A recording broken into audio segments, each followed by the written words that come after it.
Hello and welcome to Video Game Hangover. I'm Randy Dickinson and I'm in Harrisburg, Pennsylvania. Hello, I am DJ Ross. I am in Mountain View, California. Each week on Video Game Hangover, we talk about the games that have been keeping us up at night. On this week's show, the only game keeping us up at night is Final Fantasy XVI. 16? Oh, they 16. made another one of these things? Is that what XVI means? I'm rusty on my Roman numerals. Is that what we're up to? No, I think that's it. It's very confusing for me because it's the same letters in 14, which I type a lot. Oh, just in a slightly different order. They're just in a different order, yeah. So I was trying to find information ahead of this episode.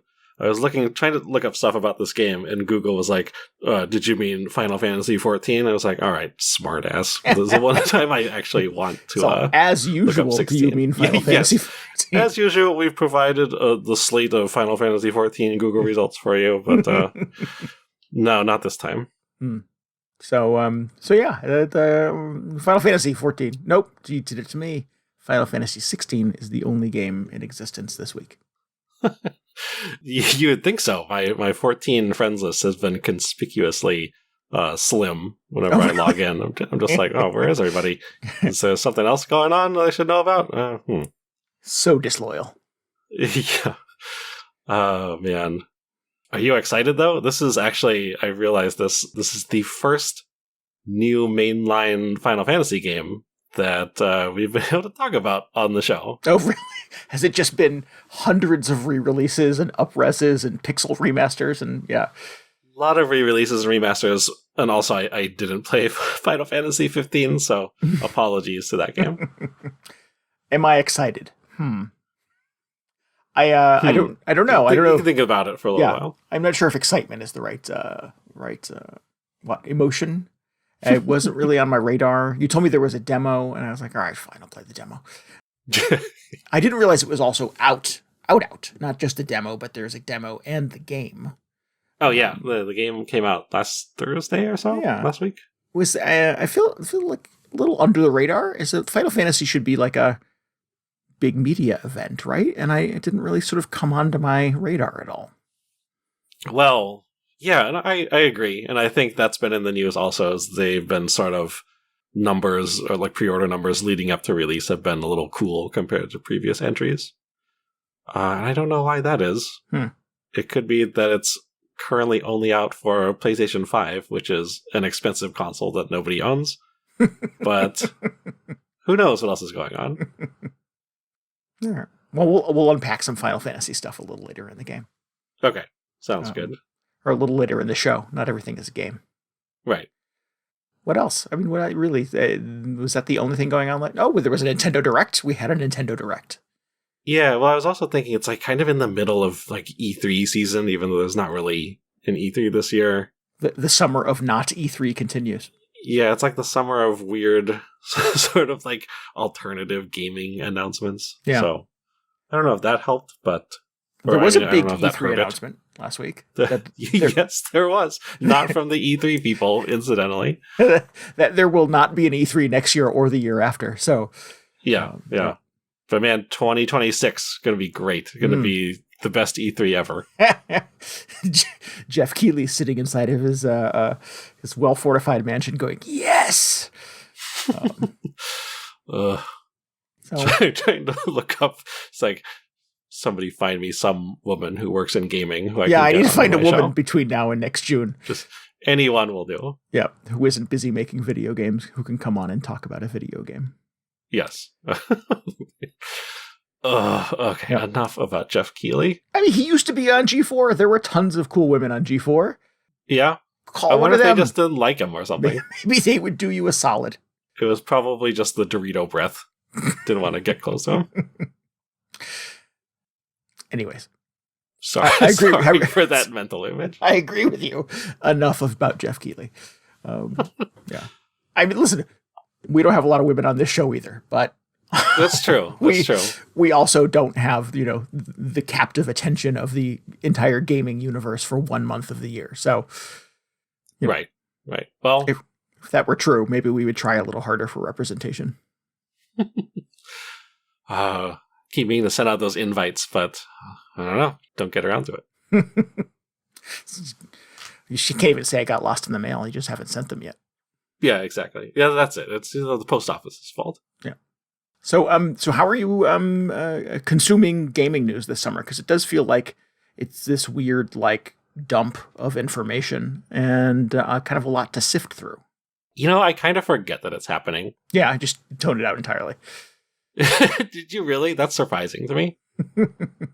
Mostly. I mean, stuff kind of like gets into you. If you spend any amount of time on Twitter or in our Discord, somebody's like, "Oh, there was a Sony event today. Oh, there was this thing announced today." But I don't find like I'm actively consuming it. There was a day, and we've talked about this, that like E3 was an appointment. I would sit and I would watch it. I would take time off from work to consume it. We would do like a pre-show and a post-show on this podcast where we would talk about how excited we were about these things.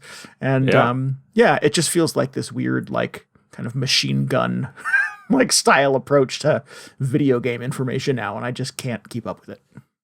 Well, it feels like, there's no shortage of video game announcements and news throughout the entire rest of the year. So at this point, it just feels arbitrary, like all the announcements centering around June. So like I said, I just kind of forget that it's happening. They're like, oh, Microsoft is doing a press conference. Why would they do that? Oh, it's because this is when they typically do that every year. Right. This is the month for that. Yeah, but I don't really sit down and watch them. Like afterward, I'll just kind of go through the headlines and go, oh, did they see anything? Or they announce anything interesting? Maybe if, everybody suddenly starts freaking out on Twitter about a new Mario game or something, I'll try and figure out what's up because, that's notable. Yeah, very much so. But, man, I like watching the Nintendo Directs, actually. That's one of the sort of press conference style things I'll actually tune in for. But not when they're at 7 a.m., Nintendo. Like, I'm sorry, I gotta draw the line somewhere. 7 a.m. your time. I suppose that's true. That's, I was like, what do you mean 7 a.m.? It was 10 o'clock. I was already at work. Yeah. But we are in different time zones. Yeah. Yeah, and like Nintendo's based in Washington. What are they doing having these at 7 a.m.? Like, there are probably some employees up there who got to wake up and, run the stream or something. Make sure it's not all catching on fire. Somebody's got to push a button. I mean, is 7 a.m. or 10 a.m. Eastern really the best time for a stream like that? I have no idea. Hopefully Nintendo knows what they're doing. But, yeah, I'm not sure what the strategy behind that is. If I remember correctly, the last one was at like 3:30 or 4 o'clock in the afternoon, and I'm like, I don't know if that's better. That feels like... Yeah, it's a little late. Yeah. I've always thought like sort of late morning West Coast, maybe around 11. But, I'm sure Nintendo's done the market research. Yeah. What time is it in Japan at 7 a.m.? Maybe that's where that came from, so... But, can't do that in my head. They love to do those. Like, every year they had to fly out the Nintendo execs to Los Angeles to do E3 in Pacific time, and now they're just like, we're going to do it at 7 a.m. because it's, I don't know when that is in Japan. That's the best time for us. Mm-hmm. Yeah. The Nintendo generally does a good job with those, and it is certainly the one thing I think many of us kind of look forward to with a great deal of anticipation. Yeah, and I feel like this was a kind of a big deal direct. They announced some big Mario stuff. Although, thanks to the Metroid community, it's hard to forget that it really just was like more Mario stuff. Right. Yes. That they're putting out there. They're just like, that's the plumber again. We hope you're into Mario because we got a lot of it. Yeah. Yeah. I mean, like Zelda's in a good place right now. Yeah, true. They Zelda did just release a Metroid game, so Metroid fans should be good for at least the next 10 or 15 years. Right, yeah.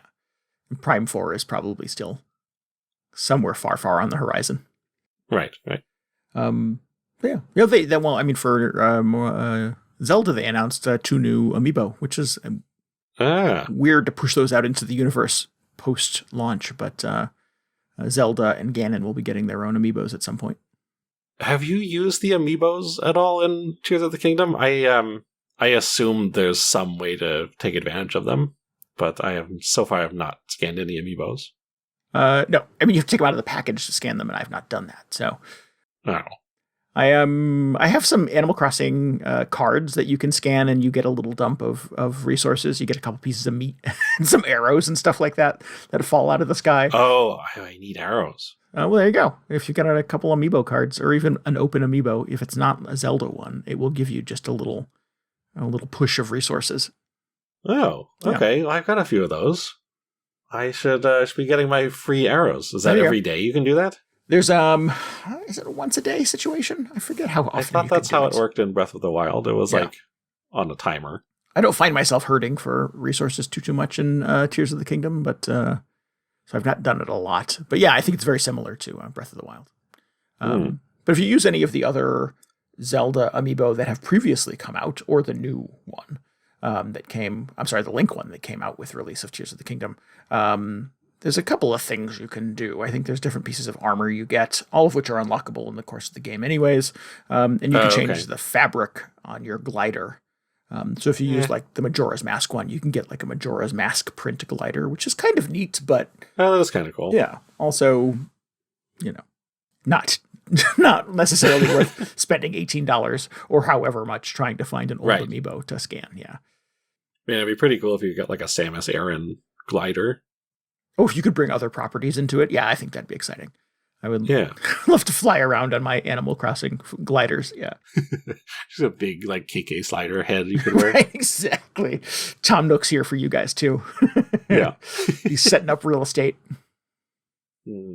But yeah, so I mean, I don't know how many people in the world are still like consuming amiibo with ferocity, but they continue to be really nice. I think if you look back kind of at the very early amiibo and this most recent Link one that came out with Tears of the Kingdom, or any in the last couple of years even, the quality of them is significantly improved and the level of detail is much greater. So they still continue to be really nice little Nintendo statues that I can have in my house, which is cool. Yeah. Yeah, the new ones do look really good. I was just thinking about, the very first Link one they released, which was kind of questionable. With the weird little post up his butt that looked like urine? Yes, the weird... I wasn't going to mention it. But who decided yellow was the right color for that? Yes, exactly. I saw that, and before they showed them off, I was like, oh, a Link amiibo, I might be into that. And it was just like, what is he sitting on? What is that? Oh, I don't want that in my house. No, it was a very strange choice. Yeah. But the new ones are much better. They've learned from their past decisions. Yeah, I agree. Yeah, the functionality isn't the most exciting thing in the universe, but again, that's not necessarily why I'm buying them anyway. So I'm sure there's somebody out there who's like, make it do more stuff. But yeah, I'm cool with it. Yeah, I'm glad that they just unlock stuff that is already in the game, because I think that was everybody's big fear, is that there would be amiibo exclusive stuff, which I don't know. I mean, there probably has been in some game over the years, but maybe not in Zelda. Breath of the Wild. I mean, the only way you could get the, as far as I know, if you wanted the wolf companion in Breath of the Wild, you had to use the amiibo to do it. See, I didn't even know that was a thing. Yeah, the Twilight Princess, I think, was the one that had the Twilight Princess had the wolf form, right? Is that accurate? Yeah. Well, you just had like a wolf. It was like a wolf that would like a mount. I don't know if you could mount it, but it would run around with you in Breath of the Wild, and it would attack monsters with you. What? All right. It was like a companion, but you could not pet it though, because you can't pet animals in Zelda games. You can only light them on fire. Just exactly. It'll listen to their screams. Yeah. Yeah. Oh, no. Yeah. I generally try not to assault the wildlife in Zelda games, or in any game, honestly, for that matter. But I recently accidentally lit a wolf on fire in Tears of the Kingdom, and I can still hear his screams of pain. Your faithful wolf companion. No, he wasn't my companion. He was just a random wolf. He was just kind of hanging out doing wolf things. And there was a fire chew, and I shot an arrow, and he burst into flames and lit the wolf on fire. And I was like, oh no. And of course the wolf makes a horrible kind of noise as it dies. Sad. Yeah, and turns into a little barbecued piece of meat.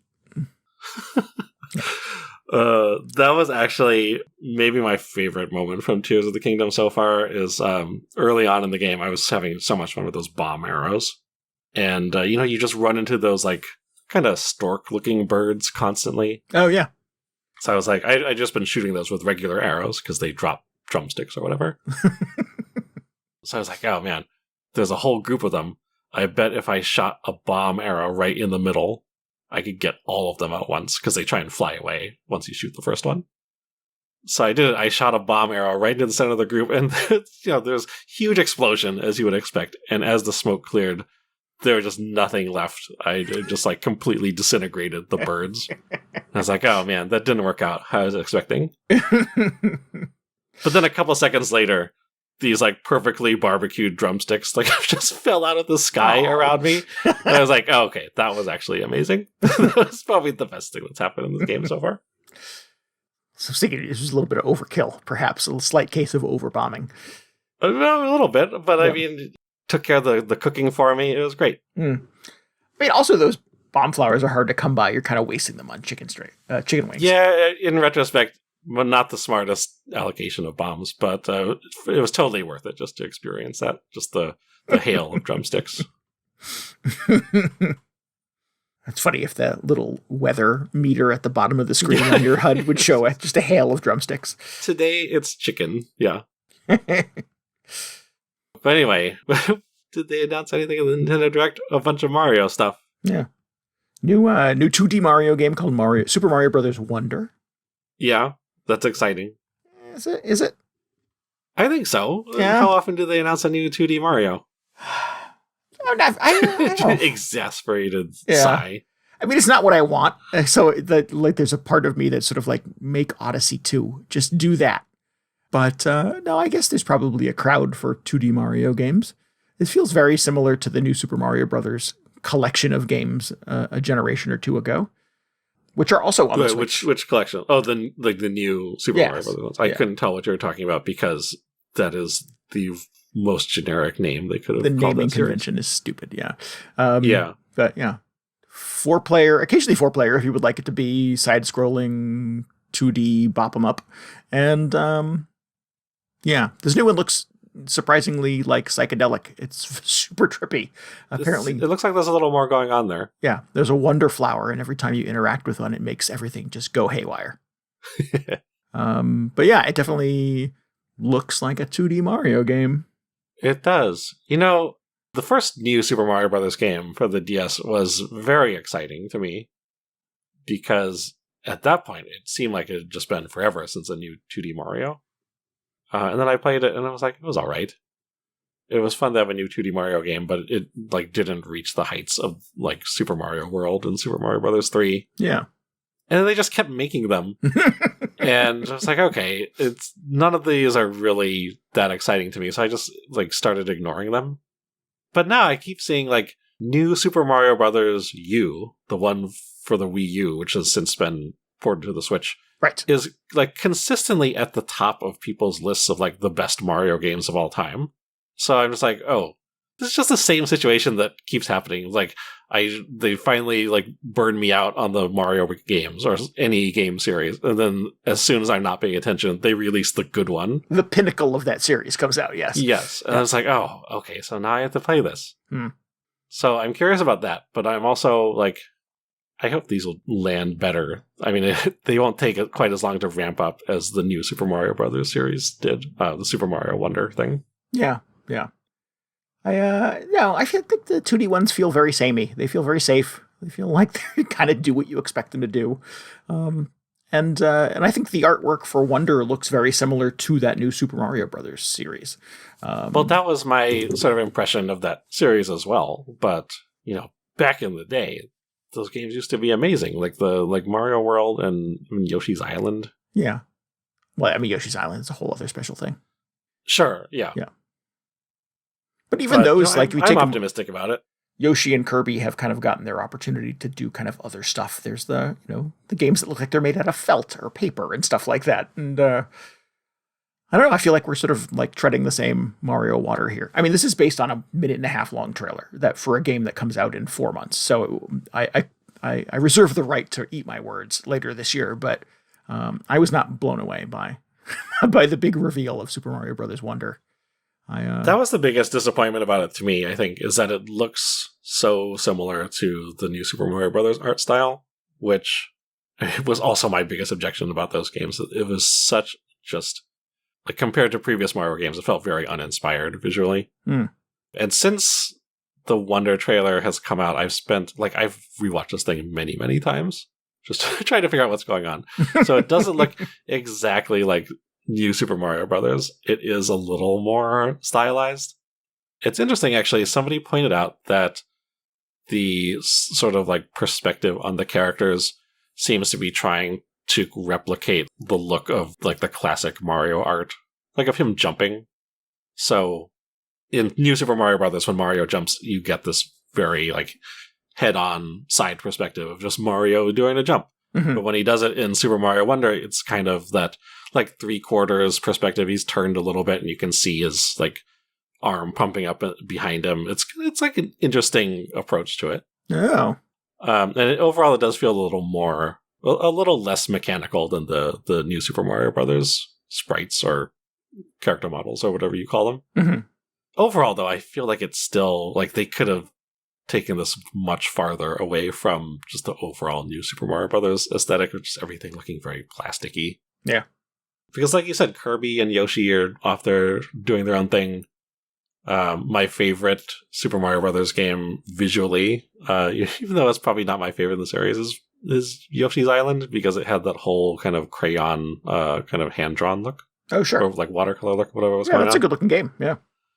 Yeah, so I'm just like, oh, that's what I want to see out of a new 2D Mario game. I don't want just the next installment of New Super Mario Brothers, even if they have leveled up a bit. But that's just from a visuals perspective. I'm sure the game will be fun. There's already some crazy stuff going on in that trailer, which looks like it'll be cool. Yeah, I think that sort of redeemed it, because it was...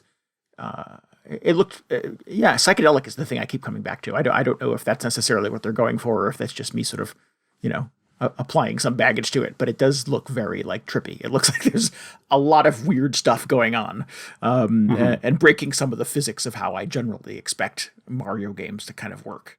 Hopefully that sort of creative stripe runs through the whole thing and makes it feel like some revolution in kind of 2D Mario gameplay.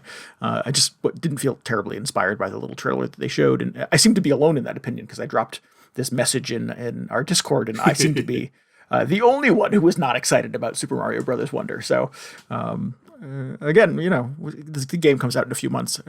I could very well be way off base on this, but yeah, I also, like you though, I didn't watch the trailer several times, hoping to be inspired by it. I kind of watched it once or twice and went, I stand by my shitty opinion.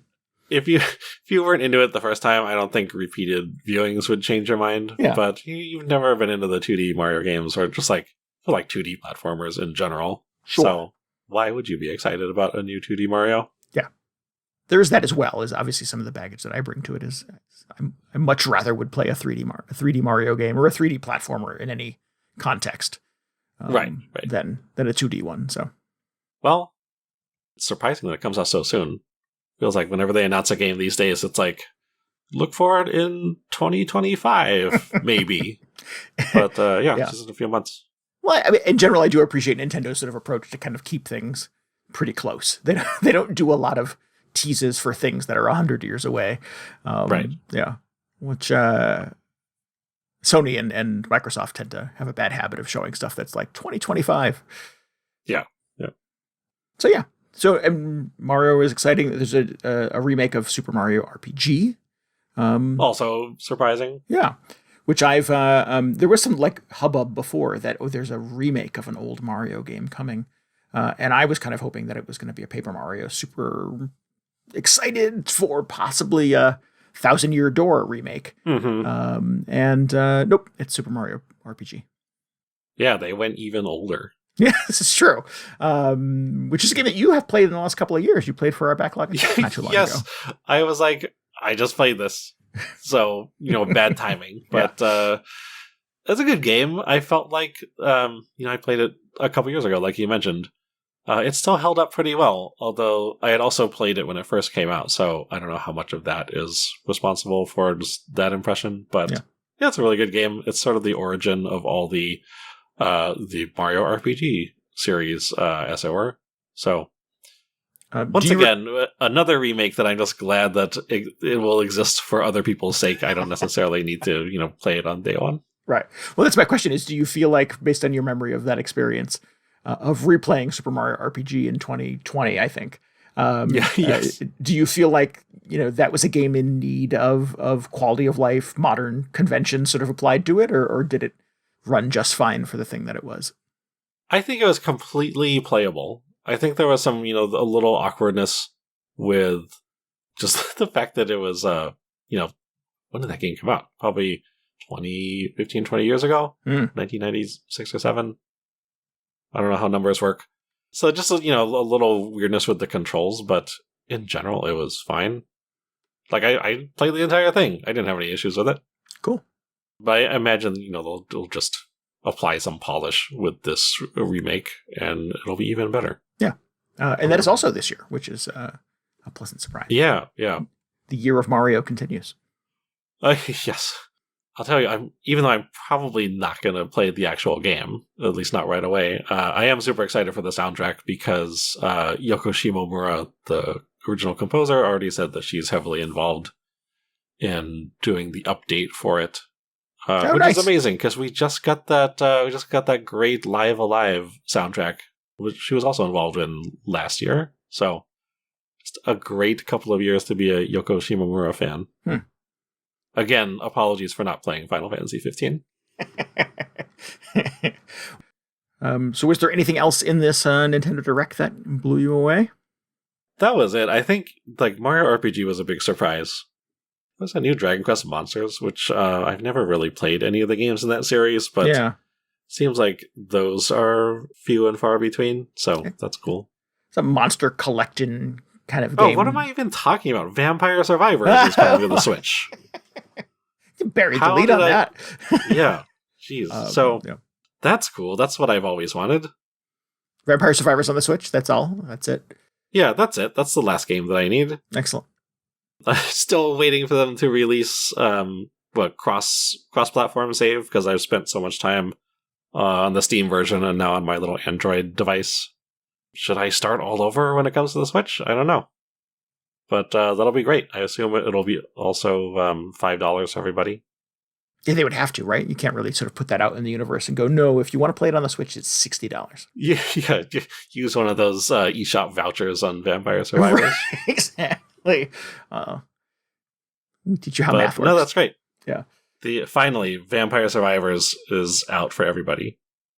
Although, wait, it's not on PlayStation yet, is it? I don't think it is. I'm not sure. Oh, well. What do they say? Common PlayStation 5 L. Well, as you mentioned earlier in the show, it is a console that nobody has. So it's true. Not even worth the time to port it over there. Yeah, I mean, if you're porting games and you want the biggest bang for your buck, I would get it on the Switch as quickly as possible. Yeah. Well, finally happening. That'll be great. Yeah. Cool. I'm excited that Luigi's Mansion 2 is going to make its way to the Switch. That is probably my favorite Luigi's Mansion game. It's a ton of fun. It was obviously very sad that it sort of disappeared with the 3DS eShop closure. So the fact that it will kind of live on forever, or at least until the next console and Nintendo shuts down the eShop. Yes. On the Switch is exciting. And they announced a new Princess Peach game to go with this little flood of announcements here for Nintendo properties, which is cool. We don't get those very often, once every 20 years or so. And there's a Persona 5 Tactics game coming out in November, which is much sooner than I think I was expecting, and it looks really cool. I think that was the first place. Oh, does it? I thought so. I think the title had released, like the name of it had been sort of like leaked. I'm not sure how leaks work anymore, but it came out a week or two ago. And then in the Nintendo Direct, you actually saw some footage of it happening. And it looks cool. It's a grid-based, turn-based Persona RPG. And I'm like, oh, I like all of those things. Let's make that happen. Oh. How many Persona 5 spin-offs is that now? It's like they had the dancing game. They had the Muso. Oh, what's the game? And where now, you're fighting just a ton of little minions. What is that series called? Yeah. Dynasty Warriors. Dynasty Warriors, yeah. And now this one, so 3. And no Persona 6 in sight. Well, I mean, they got their hands full. Yeah. Just can perpetually remake old Persona games. Yeah. Well, I mean, who even needs Persona 6? I mean, yeah, Persona 5 I've not finished yet, so it is the gift that keeps on giving. So, and you have to play through all of them consecutively in order to, you'll have no idea what's going on in Persona 5 Tactica until you get through Persona 5, whatever the Dynasty Warriors one is. Yeah. You do all of them. Well, that was a little bit of the rub with the Dynasty Warriors one, because I played that, having not previously finished Persona 5, and it is a direct sequel to Persona 5. So it starts where Persona 5 ends, and I was like, who are these characters? What's going on there? And I'm like, oh wait, I just spoiled the end of Persona 5 for myself. Oh no. Yeah. Why is half my team dead? So yeah, that was an interesting choice. Well, that's unfortunate. Yeah. But maybe we'll start off Tactica and it will spoil the ending of the Warriors game. Yeah. That's it. I just need to keep playing the next game in all these series. I never have to finish a Persona game as long as I always play the next one. Right. It's like, oh, what happened at the end of that one? Oh, they got me covered. Okay. Yeah, in the first 5 minutes of the next one, they'll wrap it all up. Smart. That's the way to do it. Good job, Atlas. Yeah. Jeez. So yeah, that was, I think those are the highlights. That was all the stuff that at least got me very excited that I wrote down feverishly in my little notebook. Yeah. I felt like it was a pretty big deal direct. Although, I don't know what people expect these days. Yeah.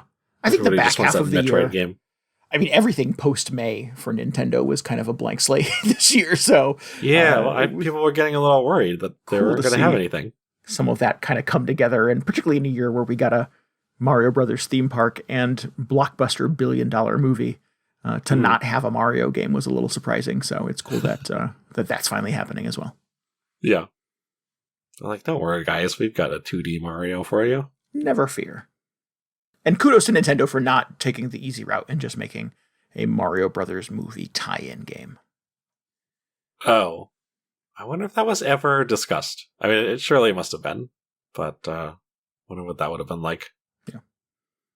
So cool. Yeah. What else have you been doing with your week? Anything else exciting on the gaming front for you? Oh, this little game came out that I've been spending a little time with. You may have heard of it. Vampire Survivors. Vampire Survivors. It's been a long time since I played that game. Oh, is it really? That's surprising. I'm behind on the DLC. I haven't played either of the DLC stages, episodes, whatever they're called. Yeah. I was trying to get my save file to 100% going into the DLC, and they just keep moving the goalposts. Where I was like, oh, I was so close. So that is just a never-ending endeavor. I'll get back to it, though. This week, I've been playing the little indie JRPG that just came out, Final Fantasy XVI. So we should clarify for our listeners, I only played the demo. You only played the demo, yeah. And DJ, you're playing the game. I'm playing the full thing. Yeah, because you don't mess around. You go hard. No. Although, as mentioned several times at this point, did not play 15. God, where to start with this thing? So this is kind of unusual. It is the latest mainline sort of single-player Final Fantasy, and I've been very interested in this one because a lot of former and actually current Final Fantasy XIV development staff worked on this one. If we believe Square Enix's timelines, development on this started shortly after. It started around 2015, so this would be Final Fantasy XIV. The sort of re-release was doing gangbusters. The new expansion pack had just come out to critical praise, and fans loved it. And I remember, ever since the 14 relaunch happened and was incredibly successful, the fan base has been saying okay, so Naoki Yoshida, the producer and director, Yoshi P, when is he going to get to do his own single-player Final Fantasy game? Because he's done such an amazing job turning this MMO around. And he obviously knows his stuff. He's a huge Final Fantasy fan. Is it going to be Final Fantasy 16? Mm-hmm. And it turns out that, yes, it is. And he took a few of his team members with him to work on it. So they've got, I think, the lead writer from that first 14 expansion, Heavensward. Mm-hmm. The composer and the localization lead, who also contributed with the writing, are working on this. And then they brought in a few other notable Square Enix directors. And most controversially, I think like battle director from one of the Devil May Cry games to do the battle system in this. So very interesting sort of pedigree behind this game. And of course, I love 14, so I was very excited to see what Yoshi P could do with the full sort of mainline Final Fantasy budget behind him. Oh, it's crazy that it takes 8 years to make a Final Fantasy game. That's expensive. I don't know when. Yes, that is what I think of constantly while I'm playing it. I don't know when development really ramps up into full production, but probably around 2015 was just like early planning discussions and everything, because they were still working on the expansion pack at that point. Sure. You're just doing storyboards at some point, and that's not, it doesn't take 500 people to do that part. Yeah. So that is sort of like my history with it. It's like notable for a lot of reasons. Another being it's like the first M-rated Final Fantasy game, which everybody was like, what does that mean? What's that going to be like? And it's also just a total break from sort of the turn-based combat systems from previous games. Like we had 15 and the 7 remake were kind of a mix of action and turn-based. But this one, like I said, they got the Devil May Cry guy working on it. So it is just all action, all real time, which it feels has been very polarizing. Yeah. I think I was surprised by how quick the combat in it is. And I've, unlike you, obviously, have not spent a lot of time playing Final Fantasy games, so I don't know. I don't have the ability to sort of discern like what is new to this game or new to the Final Fantasy experience versus previous ones. I think prior to this, I had played the demo for what was the remake that you and I played the demo for? The 7 remake. Which you went on to play the full game, did you not? I did, yeah. Yeah. I stopped the demo in that case. But that felt kind of slow and kind of stuffy, and this felt very, very fast, very quick, very flashy. I really... Very flashy. Yeah, I appreciate that you kind of have these big battle arenas, and you kind of go in after kind of like one enemy, and you hit the shoulder button to kind of target somebody, and as you slash, light them on fire, and then you like hit the button to like just go to the next target, you hit the little target, and he like launches himself across the playfield, like turns into basically like a stream of fire essentially, and blazes across the field to the next one and just lights the next dude up. And I was like, oh, that's super quick. This feels very much like a Bayonetta or a Devil May Cry experience versus what I sort of expect a Final Fantasy combat experience to feel like. So I thought that was cool, but I can imagine if you prefer, politely waiting your turn to fight an enemy, this might rub you the wrong way. Yeah, I feel very bad for anybody who is just like a diehard fan of the old style battle systems, because that is nowhere to be seen. Like the 7 remake gave you a couple options that, they felt like there was one that was more or less full real-time combat, and a few that felt like concessions towards the, the turn-based audience. Mm-hmm. But this one, just full action. And I'm sure there are some people who are very upset about it. But it's also, there were some comments I think it was from Yoshida, about they didn't want to try and strike a balance because they thought it would compromise sort of what they had in mind for the battle system. Interesting. Yeah. So I'm not one of those people who is like, Final Fantasy must be turn-based for the rest of the series. Mm-hmm. In fact, I feel like even though I've played fewer and fewer of the mainline ones as they come out, although there have also been fewer of them coming out every year, I feel like I've I've like more embraced the way in which the series kind of reinvents itself with every installment. So at this point, I'm just like, why not make it action-based? Because there's never been a full action Final Fantasy before. What would that be like? Oh, really? There's never been one like this that has this kind of combat structure before. That's interesting as well. Yeah. Yeah, the closest they came was probably the 7 remake, and a little bit of what I played of 15. Mm-hmm. Felt kind of actiony and in real time. But no, this one, like you said, the guy's just zipping around the battlefield the whole time. You're doing these combos and like pulling out special moves every once in a while. Yeah. It's very, very dramatic. It is It is dramatic. That's a good word for it. At some point in the tutorial, it teaches you how to do a cinematic evade and a cinematic attack, and it calls it that, the cinematic attack. And I was like, okay, I have to laugh at that because that's kind of funny. It's a little silly. You know what you're doing, guys. Yeah. Yeah. And of course, there are these big, showy, massive area of attack things that you do. Yeah. And I'm like, yeah, it's very cinematic. I give you that. Absolutely. You called it the right thing. Yeah. So with that in mind, I don't know what this game is a lot of the time. Like, there's like an action game component, but then there are definitely a lot of sequences where the fact that you're pressing buttons or even like moving the character around feel just kind of like a pleasantry. They're just like, oh yeah, oh you're still playing a game here. Push that square button. But the rest of the time, like the characters are kind of steering themselves around. There are a lot of moments in this game where there'll be two of the big summoned monsters, the sort of like big signature monsters of the series, just having like a kaiju battle. And a lot of those, there are like long stretches where I feel like you're just not actually doing anything. You're just watching this battle take place. Mm-hmm. And it's the same way with those cinematic flourishes where it's this, you kind of lose control of the character and a little mini cutscene plays. And like the guy jumps up in the air and does a flashy counterattack or whatever. And at some point you have to press a button. And I don't know what happens if you don't press the button because it gives you just an incredibly long time in order to hit the button. I noticed that too. I was like, wow, I'm really nailing these QuickTime events because, yeah. Is there anything in gaming like a slow time event? Because that's what it feels like. Slow time event? Yeah, they just invented it for this. No, it's called a cinematic finisher or whatever they called it. Oof. Yeah. I'm just like, okay, from a gameplay perspective, this is very silly. But it's like they said, it's a cinematic but counter or evasion or whatever. Like it looks incredible. It looks awesome whenever he does one of these things. Yeah.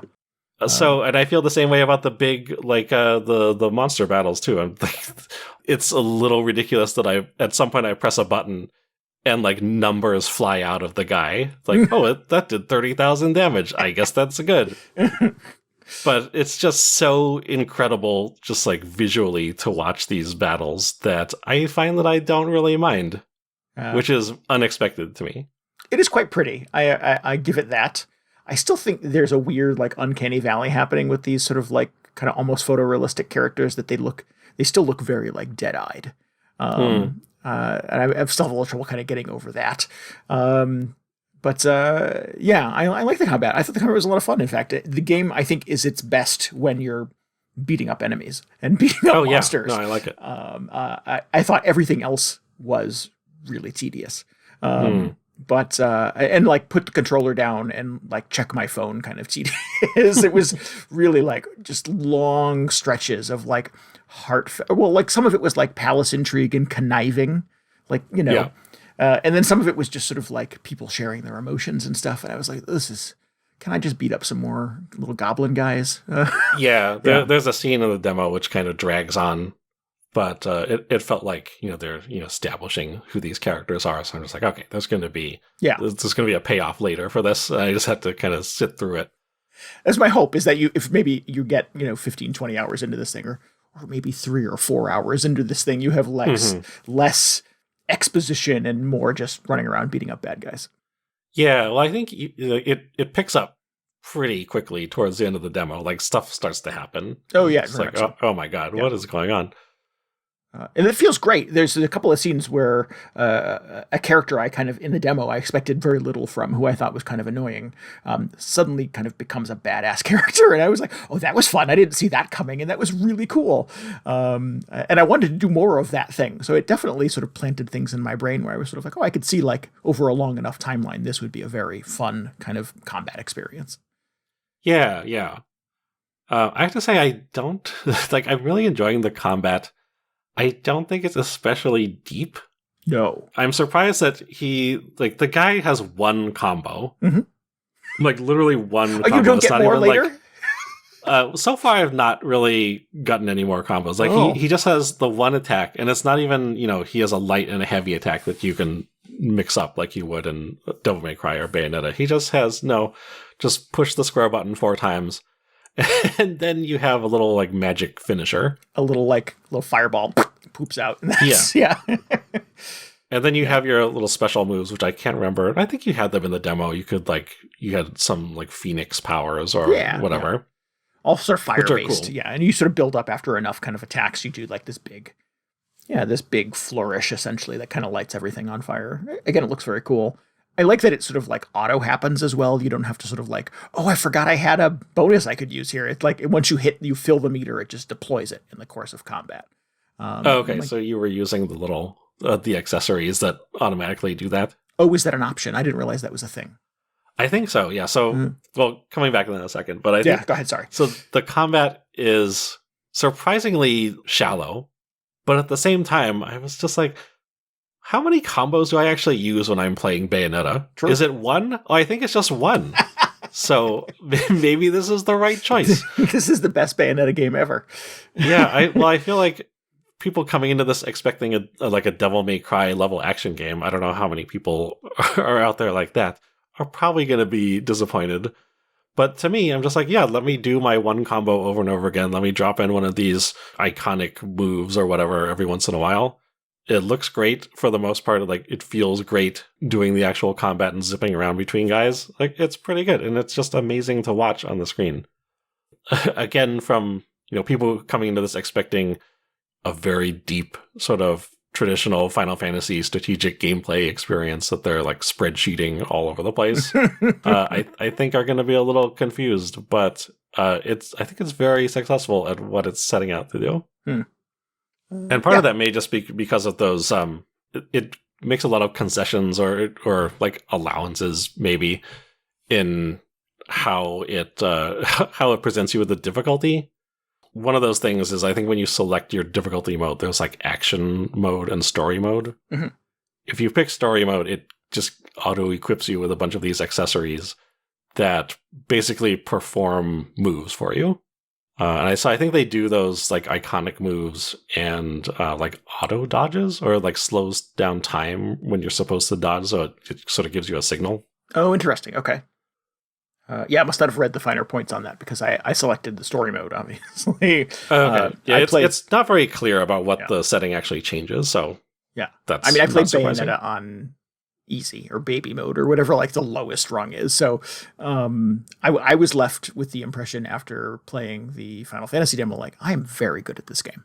Because like there were like numerous encounters where I took 0 damage. Not a single. I was just gonna say, like, I have not gotten hit a single time in this game. It's incredible. Yeah, and like the dust settles after one big battle, and one of your like little compatriots runs over, and he's like, "Sir, are you okay?" And I'm like, "Dude, I'm fine. Are you okay?" Look at my HP. Yeah, it's exactly. all the way up there. There's not a single, and it teaches you how to use potions, and I'm like, well, I didn't need to use that at all. You just hang on to those. Yeah. So it's it might have overcorrected a little bit. I think I maybe would like it to pull a few fewer punches, because it did take some of the drama out of those combats. There was not a single scenario where I sort of felt like, oh, I might not pull it off this time. It was I think maybe I would want to fight for it just a little bit harder. Mm-hmm. Well, it's interesting the way they set it up, because since they're all just equipable accessories that tweak these things, you can just mix and match which ones you like and which ones you don't want to use. Clever. So you can have like the automatic dodging, for instance, and I think there's one which like automatically uses your health restoring items. It reminded me a lot of the combat system in Nier Automata, which also had a lot of these little switches you could turn on and off. Yeah. And like people love the combat in that game, so I feel like maybe they took some lessons from that. Sure.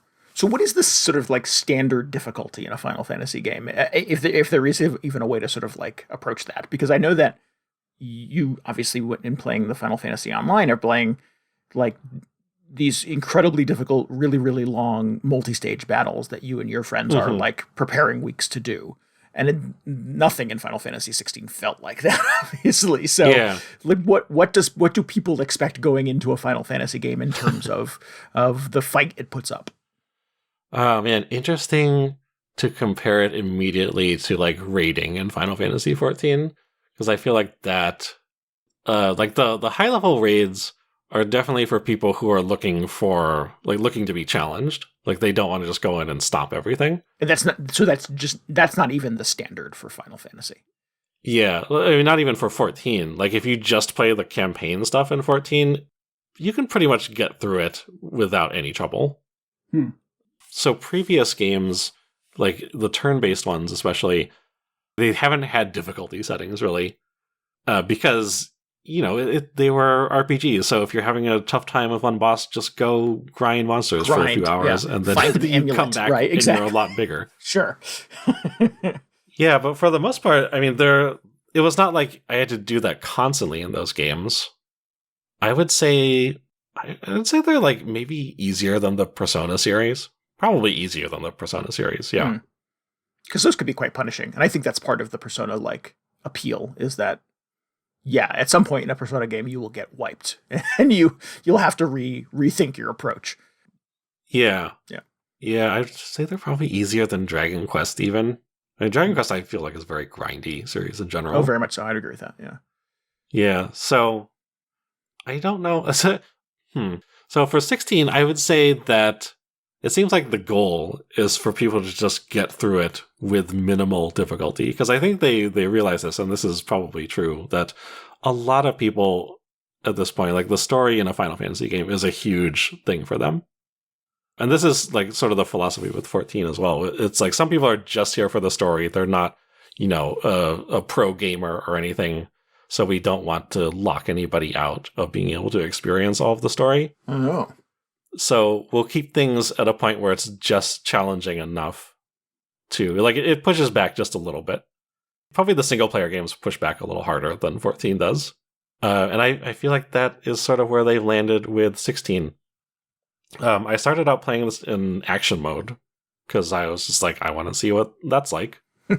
I am an experienced Final Fantasy person. Yeah, yes. Even though like no other game in the series has been like this, so it has very little bearing on how you're going to do with 16. But I was like, okay, I'm definitely not a pro Devil May Cry player. I've played Bayonetta probably on easy. I don't think it was like the one button ninja dog mode or whatever. But I was like, I'm going to play this on action mode. How difficult could it be? And the answer is it's not super difficult, but I did, I did get taken out by one of the bosses, at which point I was like, man, I was really enjoying sort of just, the cinematic experience and just the excitement of fighting this boss, and the fact that I got to a game over screen and had to redo some of it, even though it started me at a very generous checkpoint and refilled all of my healing items. Oh. So that was also very interesting. Wow. I was just like, you know what? I'm just going to drop it down to story mode. And since then, there's been just no resistance whatsoever. Like, I'm not using all the accessories, but I'll go in and do my flashy, single combo over and over again. I'll zip around to the next enemy, and it's a lot of fun. It's a very different experience than, the last sort of big mainline Final Fantasy game that I remember playing, like all my friends were into at the same time, was 12. And I remember the discussions about that game being very sort of gameplay oriented. Like, oh, how are you setting up your party? How did you equip your guys? Oh. What are the best sort of like weapons to be using? Like that sort of stuff, which is just nowhere in sight in 16. Yeah. It's like no concern whatsoever. It's like, oh, I look at the weapons in the shop and it's like, oh, this one is +3 attack. Like, is that important? It's been totally fine so far, so sure. Maybe I'll just save some money. That little wooden sword I had during the tutorial seems to be doing just fine. So. Yeah, exactly. Yeah. So I'm not really sure who the combat is for. Like, it feels like they wanted to make... It's clearly for me. It's for you. It's for you, Randy. It's finally the Final Fantasy game that they made just for you. Yeah. Well, it feels like they wanted to make an action game that was, I guess, very flashy, and also that Final Fantasy fans who are not super action leaning would be able to get through. And I feel like they did that. And also, it seems like there's some stuff later on. There are like advanced battle challenges that are much more demanding and difficult. So it does seem like there is stuff in there for more action-oriented fans. Interesting. Okay. Which is actually very similar to the 14 model. It's like, okay, so you got through the story, here's some harder stuff for you to do, and those people who are interested can go do that. Like, they can go do the hardcore raids or whatever form that ends up taking in this game. But it's a very interesting approach, and I feel like if you had told me, oh, there's just going to be a Final Fantasy game that is mostly a pushover in the gameplay department, like 10 or 15 years ago, I would have been very upset, or I at least would have had a lot of questions about it. But now I'm just kind of here for the ride, which has been very exciting. Yeah. Well, kudos to you for being able to to make that break and not, expect all Final Fantasy games to be exactly what they were before. Yeah, I can imagine it would be difficult for some purists, loyalists to sort of see the evolution in this way and be okay with it. So it's cool that you're at a place where you can just sort of, consume it and go for the ride. Yeah. I'm still kind of questioning it a little bit because it does feel like you're just watching a movie at a lot of points. Oh, very much so. But yeah. It's like, oh man, it's so exciting though. Like, the combat looks incredible. The graphics are it's probably the best looking game that I've played. I find myself, it's not quite open world, but you walk through a lot of these very expansive areas on your way to the next objective, and they're just gorgeous. You can like kind of sprint through each area if you just want to get to the objective, but I will just, slightly push the analog stick forward. So Clive is the guy I've not mentioned up to this point. So Clive just walks through the area very leisurely, and I can rotate the analog stick around and kind of take in the views, and it just looks incredible. I wanted to ask about that because the demo feels very what's the word? Linear. Like, there's not a lot of opportunity to sort of roam around at all. It does sort of take the shackles off you at one point to go do a thing at a big castle. And I was like, oh, I can wander around and do stuff. But even in that environment, it was still pushing me pretty hard to go to the checkpoint, just go to the icon on the map. There was a point at which I thought something like interesting, like overworld stuff was going to happen, or like a travel was going to happen. And it was just an icon. You move the icon to the little next dot on the map, and you click load, and it starts and your travel is done, and you magically appear at the next place. So it felt like any opportunity the game had to open up and be grander, it kind of took away from me in the demo at the very least. So I guess good that it pulls some of that stuff back later in the game. Yeah. The demo is very constrained, and it does open up later. There's never a full sort of overworld map that you walk around on like there would be in previous games, but some of the areas you walk or like through a Dragon Quest is kind large. of what I was expecting. Yeah. There's nothing like that really. I don't know if they would even say they're like dungeons in the traditional sense. There have been sort of locations like that, but they're all very linear. There's not a lot of like side paths to explore, at least not up to this point. Yeah. But it doesn't even have like exploration. I'm making air quotes here that nobody can see, but like in the exploration in like the RPG sense, and that there did not seem to be, again, first 90 minutes of the demo I played here, a lot of incentive to like look around in dark corners for anything that might be hidden or anything like that. Like, I have a jump button, but you can't jump up on top of things. Yeah, or so far not a lead to jump on stuff. Yeah, there's no even incentive to like do any platforming or try to aspire to get to hard to reach places, because if it's important to you to be able to jump, the game just auto jumps for you. So I don't know why there's a jump button. It seems a little irrelevant. So yeah, it's just. Again, I want it to be other games too badly, but it just felt very like you had a very narrow band of what the game wanted you to do in those very early hours at the very least. Yeah, I'm kind of questioning why there's a jump button also. Like, you have moves you can do when you're jumping in combat, and I just forget that that's even a thing. Like, why would I jump? But yeah, not a lot of exploration, which has been a criticism of some of the more recent games where they feel just very linear. But I feel like that is all just in service of giving you this very directed cinematic narrative experience. Yeah. Although I've been surprised. Like, I expected sort of the in-between areas when you're going from like between castle to the next dungeon to be much more linear like they were in the demo. So it's been nice that they've opened up slightly. So could I have a couple of, I guess, sort of Final Fantasy related questions for you? Okay. This is finally. I know, really. So this is surprising to me how like kind of dark and occasionally kind of gory this game is.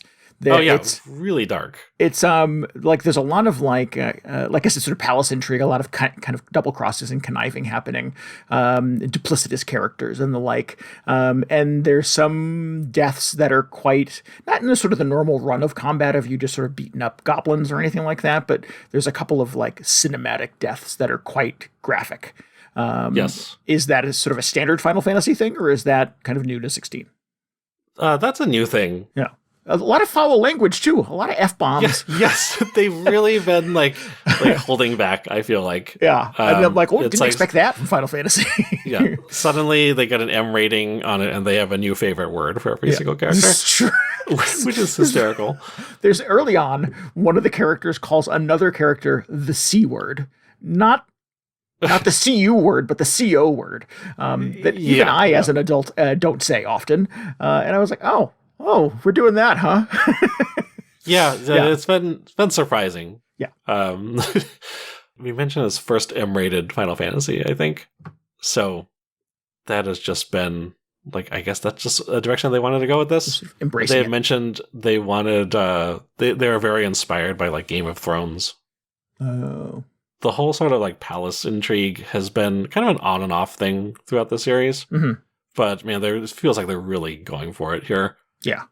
And this is another thing that, like, put this in the category of stuff that would have made me very upset 10 years ago, but now I'm kind of okay with. There's been this trend to take games that have been, not traditionally like this and just do a dark and gritty version of it. Sure.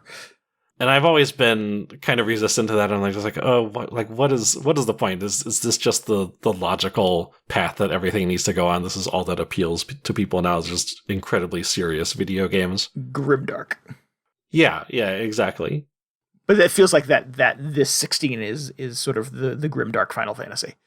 Yes. Yeah. So I've always been like, that's not necessary. We don't need to do that.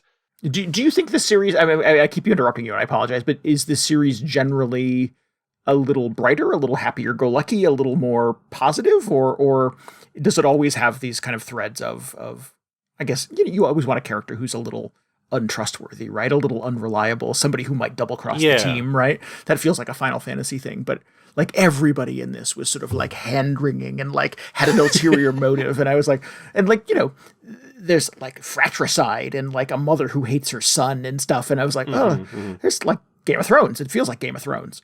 Yeah. I wasn't expecting them to stick quite so much to the Game of Thrones sort of template, but it's been interesting to see it play out.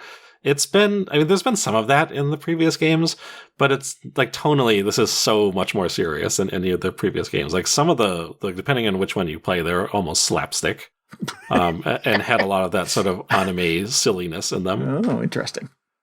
So this, like, going back to my whole resistance to this stuff, I'm just like, please, like, don't make games like this. And at some point, it would have been like my worst nightmare that somebody would go, okay, we're doing it. We're making a grimdark Final Fantasy. But I feel like in the spirit of let's reinvent the series with every iteration, I'm just like, all right, if it's time to have a grimdark Final Fantasy, like, let's do it. And it might as well be with this team, because I feel like they did a great job with Heavensward, with that expansion. So I don't think I want every single game to be like this going forward. But like I said, like, might as well just like do it once. Even if it's just to get it out of our system, just to see what that's like. For the eventual sort of recorrection later, in Final Fantasy 17. Yeah. Because I definitely prefer them to be, a little more on the whimsical, like, humorous side. I like there to be a little more color. And, like, to be fair, getting into the main game, like, after the demo, there's definitely been a humor component, like, surprisingly frequently, which I appreciate. Like, there's actually been some pretty good lines. Oh, there's very little of that. There was one I remember in the demo, but there was very little of that in the demo.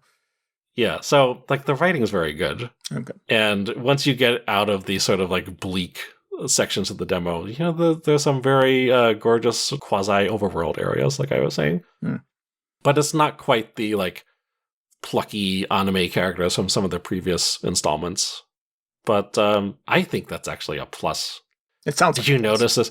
There's a noticeable absence of just the anime gasping from characters. Like whenever it cuts to them and they're supposed to give a reaction shot, they actually say a line or just like don't say anything instead of just gasping audibly for yeah. Which I don't know how noticeable it is to people coming into this, but that was a serious issue that I had with a lot of the more recent games, like the 7 remake. I just thought the sort of like cutscene and dialogue direction was intolerable. But this one, it's presented in a way that, like, I feel like is much easier to take in. The characters, for the most part, act like real people and say things that, it's not like modern language or anything. It's a little like old timey or whatever. But they talk naturally and deliver their lines naturally for the most part. Yeah. I tell you that when you present everything sort of in this sort of like quasi-realistic, very serious, dark kind of tone, the first time somebody rides up on a giant chicken, it's a little jarring. A little weird, but no matter how much armor you put on that giant chicken, it's still a big chicken. And at one point, one of the characters is like, "Go, grab your steed and go." And go to your steed, and it's like a bird chicken shows up. Yeah, it's good. It's it's a little, it's so hard to sort of get away from, I think, some of that Final Fantasy baggage. Yeah, I like that kind of thing, though. Do you? It's just like, okay, there's just some weird thing, like, they don't have horses, they just have birds. That's the way it works in this world. Or, at the very beginning, there's that, like, battle scene that looks like it's out of Lord of the Rings or something. And it looks like these two armies, like, clashing. And then one of the armies has these catapults that are just throwing these, like, blue fireballs at the other side. And I'm just like, oh, I don't know what that is, but, like, that's cool. I guess that's a thing that they do here. Yeah. Well, I think they were sort of setting up, at least this is my sort of take on it with no context, is that there's like a little bit of magic in kind of everything. It felt like, because even like once you get into the palace, there are people like working in the garden and they're like doing little magic, waving their hands things. Yes. I love that kind of stuff. With like little green lights coming off of it. Or if, somebody, I forget what it was, somebody poured a glass of water and it was like a magic stone that the water came out of. And I'm like, oh, there's little magical fantasy things happening everywhere. Yeah. So question. Yeah, that's always been a fun sort of component about the series. It just like kind of seamlessly integrates little fantastical elements like that. Yeah, and doesn't sort of necessarily feel like you have to stop for 20 minutes and explain it, which I appreciate. That's the other thing. It's like I don't need to have everything fully explained. They don't need to stop and be like, oh, by the way, here's what they were doing in that last scene. Like, well, it's fine. A good thing we invented the whatever. Now we all have access to the yes, exactly. Here's how midi-chlorians work. Right, exactly. Thank you. So I'm curious about sort of the politics of Final Fantasy, because there seems to be a lot of sort of like traditional, I don't know, that's not even the right word, questionable, problematic, like every woman in this, the first adult woman you meet is like conniving and like walks out of the room and she's all ass and hips. And then later on, it's sort of this nefarious, like evil queen kind of character who's hand-wringing and making up like double crosses on the fly. And then the only other person of color in the game is a villain. All of the soldiers are just the most generic buzz-cut white dudes. I'm looking for a little diversity, I think, in Final Fantasy, and it does not feel like there's a ton of that in the demo. Is that a Final Fantasy problem? It has been. I mean, it's definitely more noticeable in this one, just because, like, it's like a lot of white guys. Yeah. And just very conventionally attractive women. And, I don't know what the answer is. Definitely they have a lot of... I mean, you don't have to own that. I'm just curious, like, what's Final Fantasy's history with this? Yeah, it's been kind of mixed.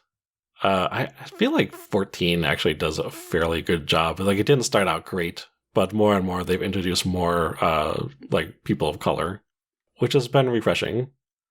But yeah, overall, they still have some work to do. Still not great, yeah. And I don't know if that's just because of like if it's a cultural thing, like if these are all Japanese developed, so like they're less exposed to, I don't know, a more diverse landscape, or it like doesn't occur to them. I don't think it's like malicious or anything, but there have been a lot of articles and interviews leading up to this, after sort of the first trailers and media came out for this. It's just like, oh, look at all the white people. Oh, okay. So I'm not the first to notice this then. Oh, no. Yeah. And, not to be an apologist for this, because it's not great.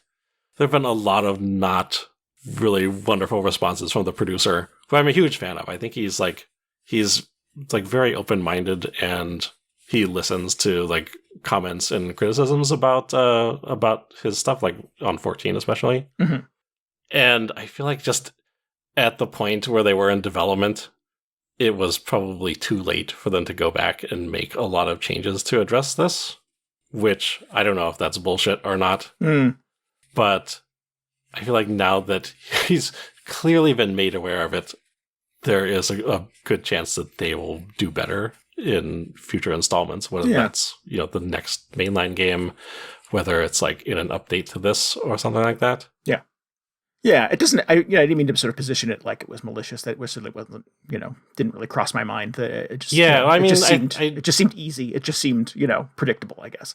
Yeah, I mean, I think that's a criticism a lot of people have. It's like, why is the default to have like a buzz cut white guy? Sure. I mean, that criticism notwithstanding, I kind of thought this was fun. There was a moment at the end where I was like, I think I would play this.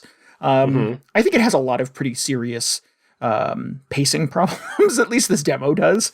It is very talky. It could benefit greatly from just leaving me alone to like fight bad guys more. But again, I think maybe some of that is me just wanting it to be other games. I think if I sort of embrace the Final Fantasy-ness of it and sort of, buckle down and barrel through this thing, I probably would get accustomed to the pace of it.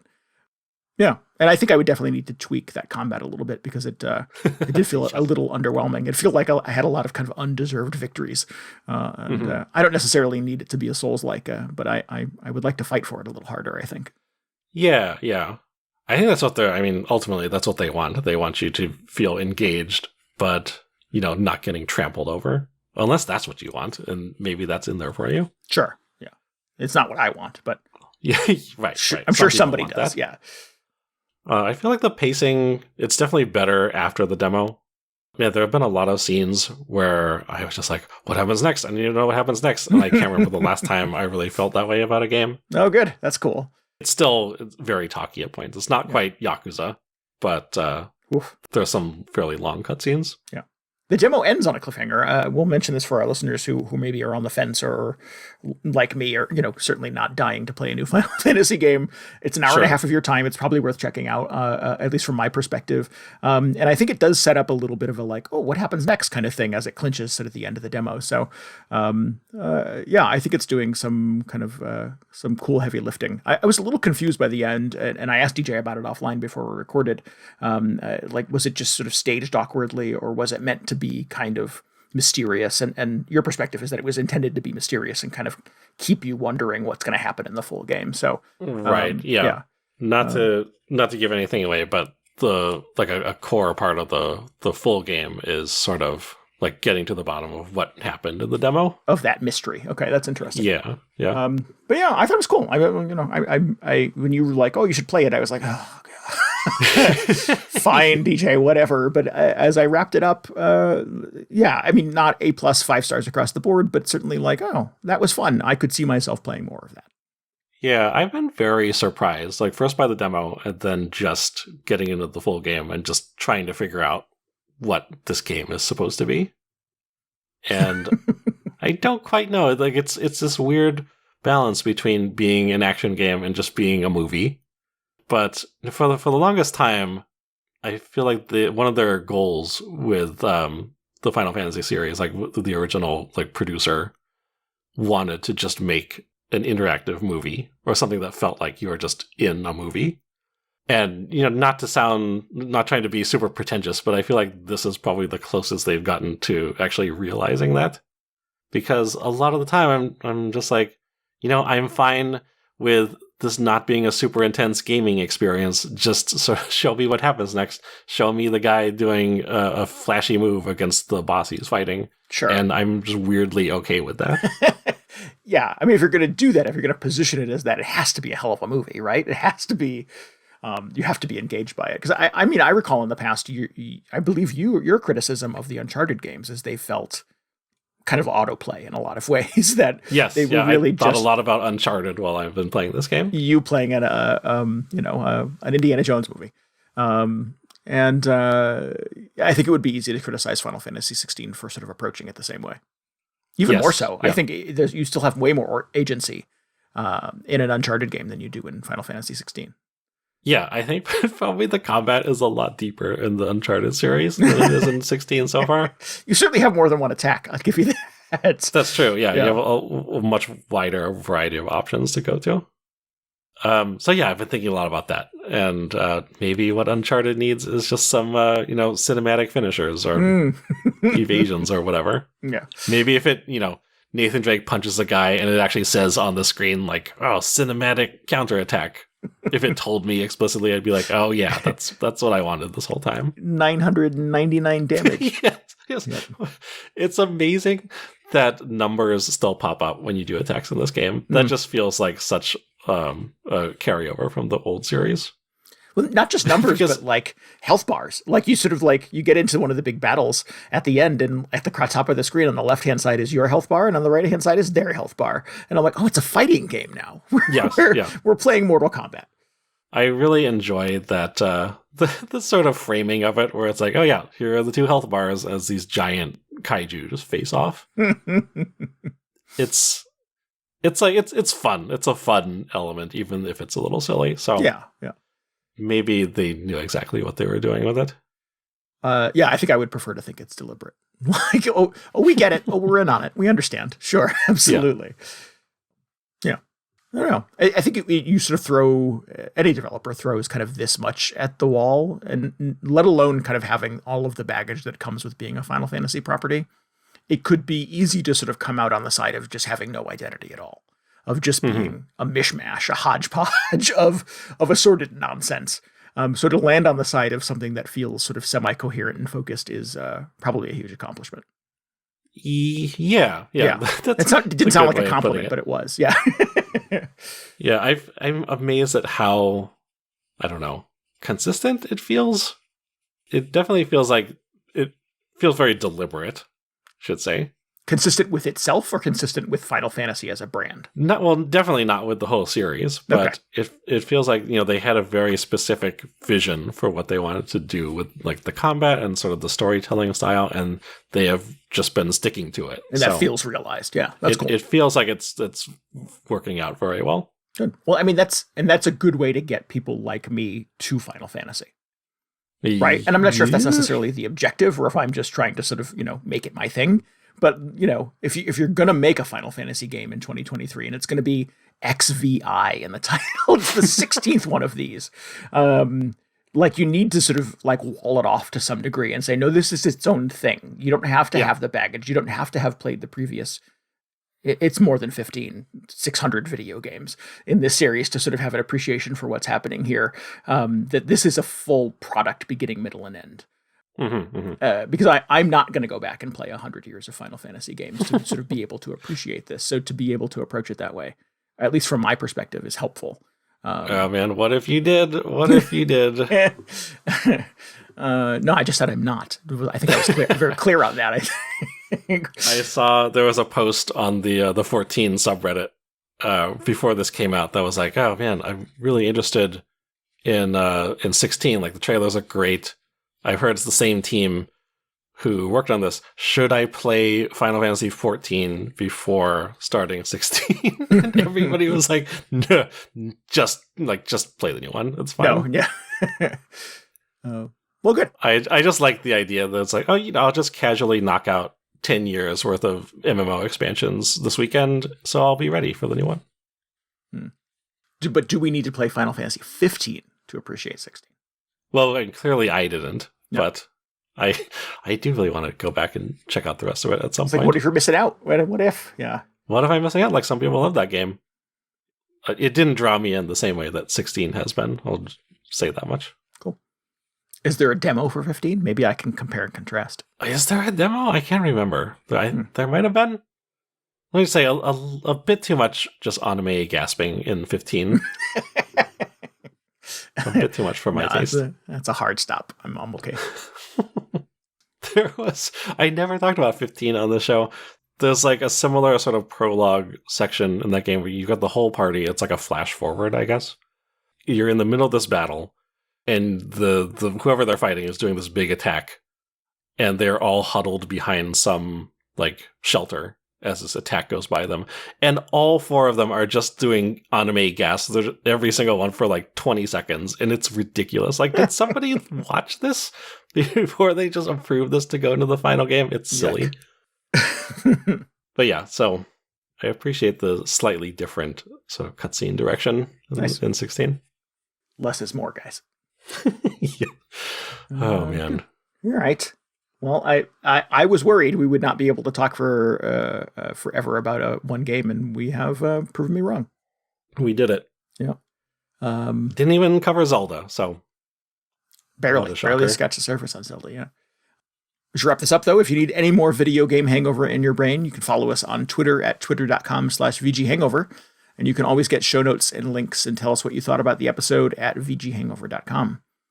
We would love for you to hang out with us on Discord. You can chat about video games, the Nintendo Direct from last week, your hot takes you might have on Super Mario Brothers Wonder. You can get a link to that at VGHangover.com as well. And it would help us out immensely if you could subscribe, rate, and review us on your podcasting app of choice, and maybe help us out by telling your friends about the show. Yeah. We want to hear their, what is it? What are we asking for this week? Super Mario Brothers hot takes? Yeah. Yeah. So yeah, tell them about the show. Tell them we have this great Discord. They can come in and just dump all of their very controversial opinions. That would be amazing. We'd like to give thanks again to Fear of Dark for our intro and outro music this week. You can go to fearofdark.bandcamp.com and check out some more of his stuff. Maybe buy all of the albums on there. We'll be back next week. Until then, this is Randy Dickinson. This is DJ Ross. Thanks for listening to Video Game Hangover. Goodbye. Good night. See ya.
We'll keep him busy! Knox, over here! Quickly, before he strikes again! Here it comes!